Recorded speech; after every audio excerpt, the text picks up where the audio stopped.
Hello guys, welcome back to Learn with Ashu. So in today's video we will be discussing about another important disease that is asthma.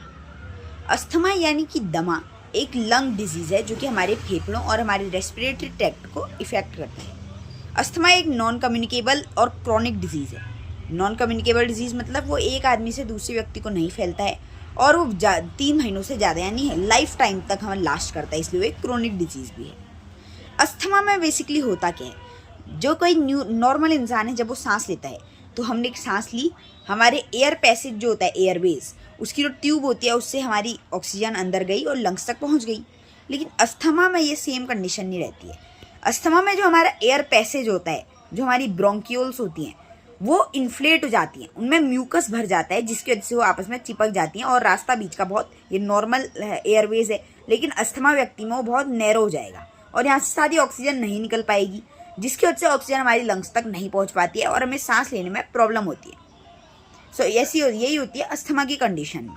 Asthma mainly हमारे lungs को प्रभावित करता है, इससे हमें सांस लेने में प्रॉब्लम होती है जो कि डेथ तक के सिम्टम्स हो जाते हैं इसमें, यानी बहुत लोगों की ऑन स्पॉट डेथ भी हो जाती है अस्थमा की वजह से।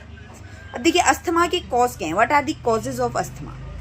सो जिन लोगों का इम्यून सिस्टम कम थोड़ा वीक होता है उन लोगों का अस्थमा होने के ज़्यादा चांसेस हैं।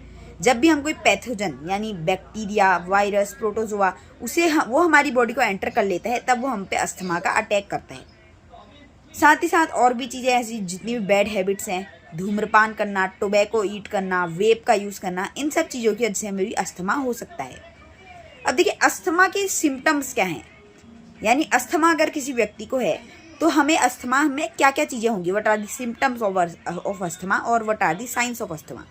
तो अस्थमा में बेसिकली हमारी विजलिंग साउंड आएगी जब हम सांस लेंगे, यानी सीटी की तरह साउंड आएगी, हमारी चेस्ट बहुत टाइटन हो जाएगी, सांस लेने में प्रॉब्लम होगी और भी बहुत सारी चीज़ें, हम सांस नहीं ले पाएंगे, हमें अचानक से अस्थमा के अटैक्स आएंगे। अब देखिए व्हाट आर अस्थमा अटैक्स।